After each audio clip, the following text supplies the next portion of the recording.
Hi, I'm Dr. Marc Reynolds. I'm going to help you sing and perform more like the top artists around the world. I'm a voice teacher, performance coach, and opera stage director. Today, let's learn from Lara Fabian performing Je t'aime. Here we go.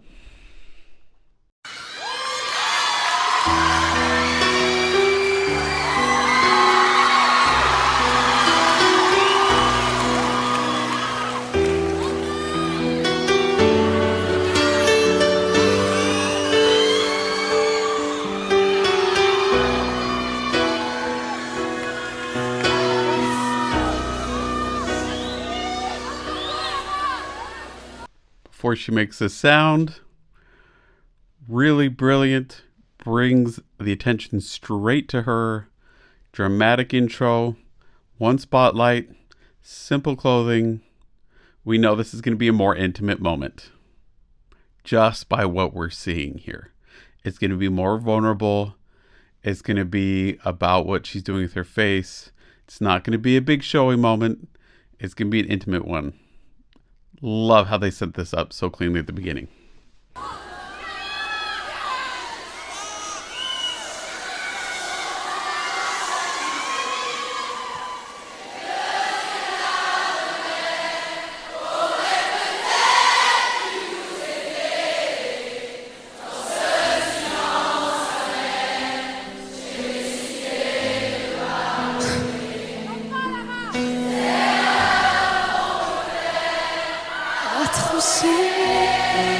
Là, vous m'avez pris de court, là. Okay. Obviously, really cool start. Really fun to see her authentic, genuine response to that in that moment and how shocked and expressive her face really is. Really cool. D'accord, petite fille, pour moi, souvent te recommander. Presque comme une mère, tu me bordais pour protéger. Je t'ai volé ce sang qu'on aurait pas dû partager. À bout de mon rêve, je vais crier. A few things to point out here vocally. First, yes, we have the upper two smile. We have the add in the back. You realize that she's releasing that jaw really nice and down, so you're getting a nice open resonant space. This larynx is kind of mid-high, which is contributing to this more bright pop-like sound along with that apposition. But the height that she's also keeping in the back, that larynx isn't all the way high, and that it isn't just a flat ah, that it has that height, that jaw release, that open space is helping stay resonant and keep some warmth in it. That placement is really consistently forward, and it's lovely and gorgeous. Her face, so vulnerable, so intimate with this audience, this huge audience who's singing at her. I would imagine that if you're there in that moment, it would seem like she's just having this moment with you alone. I think this is, it's a beautiful moment.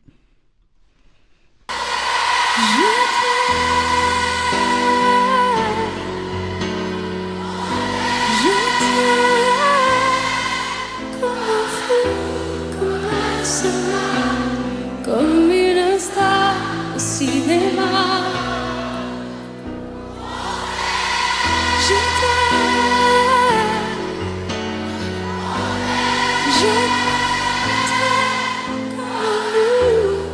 comme loin, comme un que je ne suis pas. Tu vois? Okay, notice how well she's keeping the air flowing through these long phrases. Yes, she's vocalizing more on the aspirate side of things. It has a little bit of that white noise, that breathiness in it. It's keeping it easy. She's able to stay on top of that pitch. Obviously, she's really got a great ear and she's singing really well, really easily, letting it stay speech-like, singing into that mic, really gorgeous.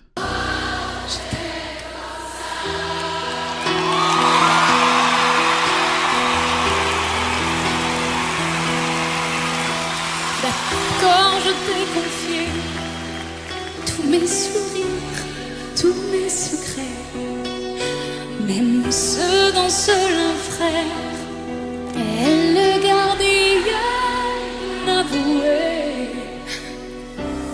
cette maison de pierre, Satan nous regardait danser. J'ai tant voulu la guerre de corps qui se faisaient la paix. So I want to point this out here as well. These high notes that she's really making kind of breathy. This is a technique that works great with a mic because you can unaccent these high notes. They aren't clear. They aren't piercing. It just softens them up. Do we hear this in classical voice? Not really. Not usually. Maybe in an absolutely silent moment where a character is supposed to be crying or something. Maybe. But that sound isn't going to carry over an orchestra without a mic. Does that mean good or bad? No, it means she's using the tools at hand and she is singing appropriately to this style. But for those singing pop, this is a great way to soften those high notes. Now you got to watch out. You sing those high notes with a lot of extra breathiness, and if you let that soft palate collapse, a possible risk is that that pitch is going to suffer. So really make sure that you're staying on the top side of that pitch. When I'm saying top side of the pitch, if you can imagine that a pitch is not just a single point, but that it's kind of got different layers, right? There's the center of the pitch, there's the dead center of it, and around that there is a really more solid section of color. And then it keeps getting more and more diffuse as it goes out from that point. When we're hearing pitch, we can accept a certain level of deviation from that specific center. And then it gets to a certain point, and then different ears kind of get tweaked and uncomfortable the further away we get from that. So if we know we're going to do something that might make the pitch go flat or even sharp, we want to correct just slightly above or below that center of the pitch. Just slightly. If we just think that we're on top of it, still shooting for the center, but think that we're shooting on the high side of center, then it's going to prepare our body. Our body is going to prepare and do what it needs to make sure it stays right there in the center of the pitch. A lot of what we talk about here are mental images, are ways of thinking about the voice. It can sound really confusing. It can sound really nebulous, and the reaction is often, just tell me what to do. Well, unfortunately, the voice, what's happening is here inside of us. The nerve endings that are involved in the vocal mechanism just aren't really there. The direct control that we need, not really there. It's such a really complicated multitasking activity that we have to rely on the brain to really be the one playing this instrument. And not just the conscious brain, we have to be able to feed the subconscious, who's taking care of all these multitasking activities and making them happen all at the same time, and give it cues that it can actually do something with. If we're over specific and just give it one or two things to think about, then it's going to focus on those and make those happen, but at the expense of everything else. So the real trick is A, how over time to build muscle memory so that we don't have to think about it. Our body just knows the sensation that we're looking for. But B, also ways of thinking about the voice and of singing that get our body to do multiple things at once in a way that's healthy and successful. Visualizations are a great thing because even if that's a little uncomfortable for you to think that way or work that way, our body knows how to respond that way. It does it all day, every day. It's done it since we were infants. We see something, we imagine something, our body then tries to imitate that. So as I'm sharing ideas with you, if it makes you think of something, if it makes you think of a new way that you can make sense of what's going on, if you're trying to make it your own and turn it into your own language, you're exploring with these ideas and all of a sudden it clicks and it makes sense, try to stop and identify what it is in your own words so that you can create your own kind of vocabulary and ways of thinking about the voice that work for you. I've worked with a lot of different singers, and the best way to do this is one-on-one with singers to help them develop their own vocabulary, to, as a teacher, understand how they think and to help them find ways that are going to be successful for them. But on videos like that, that's a little difficult because we're not working one-on-one.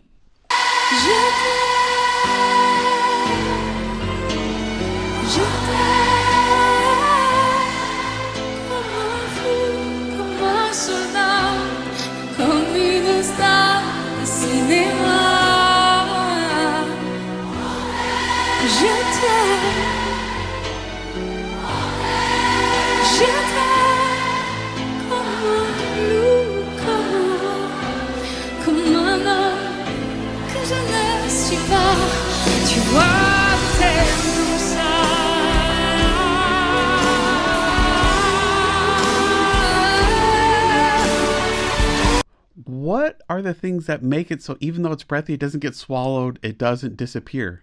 Well, she keeps it breathy. She keeps a lot of breath going through without a whole lot of vocal fold closure. Try doing it on an H plus a vowel sound. Ha, ha, and you'll get that more aspirate sound. But she keeps that forward, speech-like place. One way that you can think about it is trying to keep that sound above this hard palate and making sure that the sound doesn't get stuck in the back. And we've talked about other ways like keeping it speech-like, really keeping it buzzing forward. There's a lot of ways to think about it. But in general, she's keeping that sound moving through the resonant spaces and not keeping it stuck. She's keeping it nice and forward. You'll notice here in this moment where all of a sudden it starts getting heavier again, she's engaging a more rigorous vocal fold closure. She's modifying in the back here with a little bit more O. You'll notice the vibrato is getting a little heavier here at the bottom as well, but it's this really rich, vibrant sound. But you'll also notice as she starts going up and approaching register shifts that she is lightening it up, going back to that placement that she had before with that A in the back, consistent airflow. The vibrato is nice and light and vibrant. It's gorgeous, just like the majority of the song here. And it allows her to continue to transfer through. So you'll notice, even on these low notes here, she's keeping this forward placement for the most part. That way, if that placement stays consistent, this larynx position stays relatively consistent, this mouth space stays mostly consistent, then how we shape this oral pharynx is going to give us that richness or brightness. It's going to help us give us a variety of colors with that voice still sounding consistent, still sounding like that voice we know and love. And that's what's going on here. I love how she starts sitting down so simply, so conversationally, so intimate. And then in this moment of empowerment, of growth, of strength, you watch her stand up. It seems so simple. It seems so obvious. But I can't count how many people I've worked with that totally ignore these musical cues. But for a lot of performers, unless someone's drawing their attention to it, or until they really understand musical language and feel empowered to make decisions based on what they imagine with that music going on, it just doesn't happen. They think they're just supposed to stand there and sing pretty. So I love here that she's not just making it happen with her face, but she's incorporating it in her movement and doing it in such a nuanced, efficient way. Beautiful.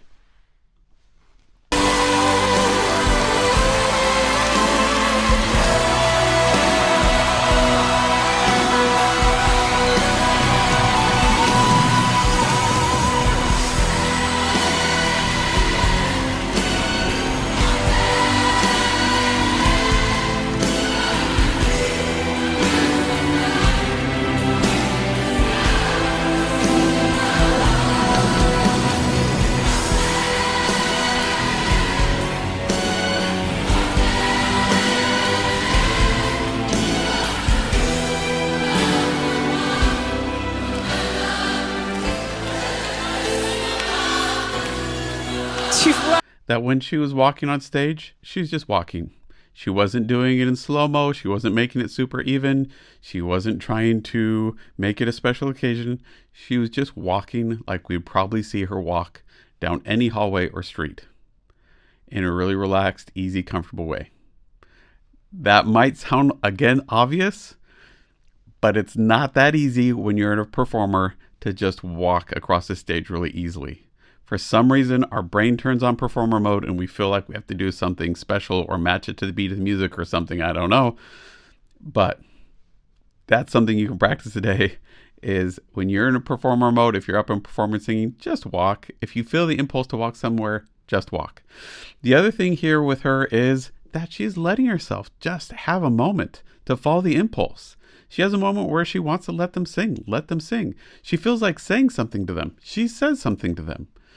That obviously takes a lot of trust on her part in the band that's backing her up, that they'll be able to get back together and make this work. But what an absolute beautiful moment that it all comes from her following the impulse, being comfortable enough to just be herself in this moment. What can we learn? How can we do this ourselves? A, perform more. The more you perform, the easier it is to do this. B, to in the moment, take time to say what you really mean, especially if they're kind, beautiful, loving thoughts. The thoughts that we have deep in our heart that we don't usually say out loud. Give it some voice. See what happens. Let yourself follow the impulses to do something that is good and that is going to connect you with other people, even if it puts you out of your comfort zone a little bit. In this moment, that's exactly what she's doing, and that's what makes these great, amazing, legendary moments.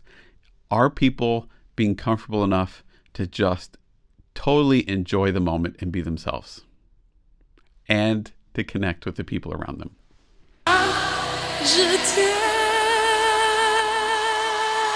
comme ça.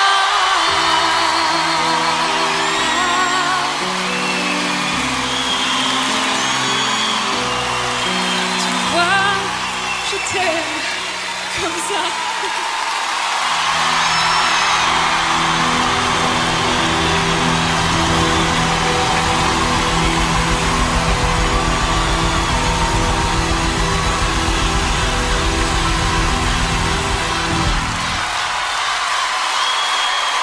Lovely performance. Love the singing. Love the back and forth. Love the interaction. Love the engagement. Loved how comfortable and natural she was on stage, even in this unexpected moment. One of the things that is so difficult about being a performer is feeling like it's okay to be vulnerable. It's okay to be yourself. It's okay to feel emotions on stage. It's okay to express them, and express them in a really honest, vulnerable way. It's like we need permission to do it or something.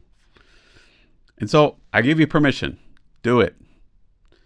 But is that really what the audience wants to see? I don't know. I feel like I should do these kind of overly dramatic things that I've seen some people do that seems like the right thing to do. I want to look right, look like the best people out there. How about you just be yourself? How about you just give the most authentic, biggest, freest performance you can possibly give in that moment? And let that be enough. Because in my opinion, there is nothing more beautiful than seeing someone in front of you, whether it's on a stage or across the table, be vulnerable with you, genuine and authentic.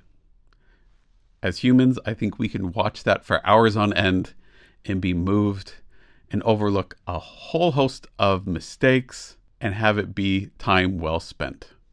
If you want a voice lesson or performance coaching, or want me to work with you or your group to help you sing easier, perform at a consistently higher level, book a time with me at mrperformingartsstudio.com.